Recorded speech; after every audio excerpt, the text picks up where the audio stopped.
हमारे साथ सीनियर सहाफ़ी और तज्ज़ियाकार शाहज़ेब खानज़ादा भी मौजूद हैं। शहजाद इकबाल साहब ने भी हमें ज्वाइन कर लिया है। शाहज़ेब, नैब ने अल-कादिर ट्रस्ट में इमरान खान को गिरफ़्तार किया है। इससे पहले मुनीब जैसे बात कर रहे थे कि कानूनी पहलू के साथ साथ बड़ी सिम्बॉलिक इसकी अहमियत भी है, क्योंकि रेंजर्स की जानिब से आज इमरान खान को गिरफ़्तार किया गया है। आपका क्या तज्ज़िया है? देखिए जी, ज़ाहिर है पाकिस्तान में इन गिरफ्तारियों के जो कि पिछले हमने हिस्ट्री देखी है, सिंबॉलिक वैल्यू ही होती है कानूनी से ज़्यादा, अलामती होती है। और ज़ाहिर है ऐसी गिरफ्तारियां कानून से ज़्यादा ख्वाहिशात पर मबनी होती हैं, सिंबॉलिज्म के लिए, पैगाम देने के लिए ही होती हैं। मेरा ख्याल है बड़ा अफसोसनाक दिन है कि आज मुल्क का एक और साबिक वज़ीर आज़म गिरफ्तार हुआ है, उसको गिरफ्तार किया गया है।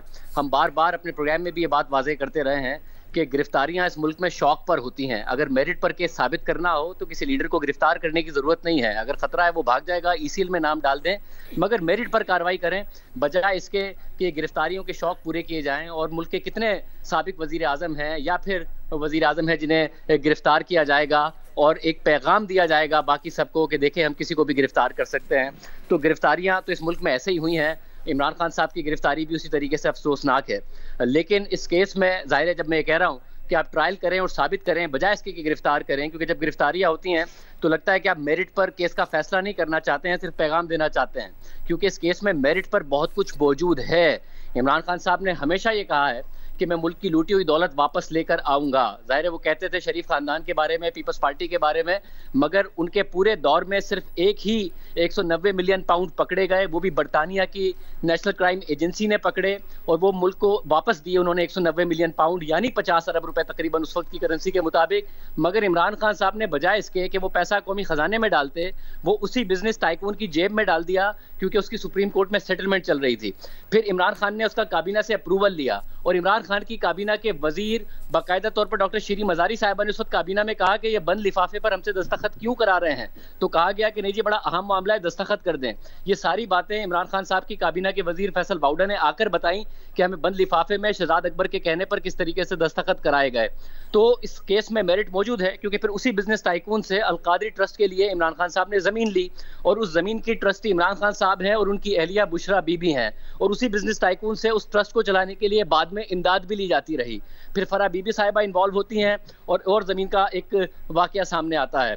तो इस बिजनेस टाइकून के साथ अल-कादरी ट्रस्ट का वाकया, 190 मिलियन पाउंड पाकिस्तान से बाहर पकड़े जाना, ये तमाम वाकयात केस के मेरिट के हवाले से बहुत ज़्यादा अहम हैं।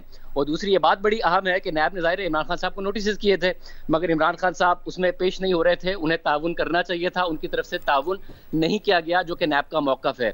इस सारी सूरत हाल में केस में ज़ाहिर बहुत ज़्यादा सवालात पैदा होते हैं, जिनके जवाबात इमरान खान साहब को देने चाहिए कि कैसे इस मुल्क की में दौलत वापस लौटाई गई थी। हालांकि आपका नारा था करप्शन का, मगर आपने वो पैसे वापस उस बिजनेस टाइकून की जेब में डाल दी। और दूसरा, ये जो गिरफ्तारियों की रिवायत है, देखिए इमरान खान साहब ने शुरू की थी, और इमरान खान साहब तो बजाय इसके कि जिस ज़माने में गिरफ्तारियां करते थे उससे फासला इख्तियार करते, फ़ख्र से बताया करते थे। अमेरिका में जाके कहते थे कि शाहिद खान अब्बासी बड़ी बातें करता था, हमने उसे जेल में डाल दिया है।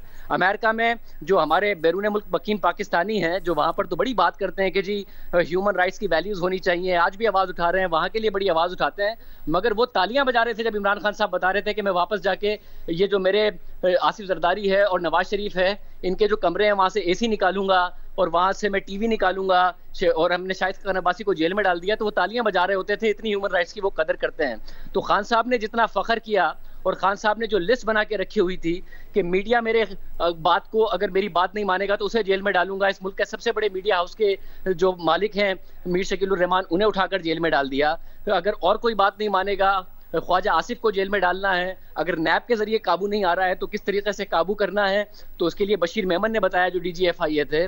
फिर अगर राना सनाउल्लाह नैब के जरिए और FIA के जरिए काबू में नहीं आ रहा है तो ANF का 15 किलो हेरोइन का केस बना दूंगा, मगर मैं लोगों को जेल में डालूंगा। खान साहब ने इस रिवायत को, जो कि 2008 से 2018 के दरमियान बहुत ही कम हो गई थी, ज़रा पॉलिटिकल डिसेंसी आ रही थी, इसे शुरू किया, अपनी ख्वाहिशात पूरी की, खुद उसके विक्टिम बन रहे हैं। मगर आज वो विक्टिम बन रहे हैं, कल कोई और बन रहा था, तो आने वाले कल में फिर कोई और बनेगा। तो इस रिवायत को तो बहरहाल मेरा ख्याल है ख़त्म होना चाहिए। कोई खुशी का दिन नहीं है कि मुल्क का एक और साबिक वज़ीर आज़म, एक मकबूल लीडर, अवाम चाहते हैं उन्हें, आज गिरफ्तार हुए। जी, शाहज़ेब हमारे साथी रहिए।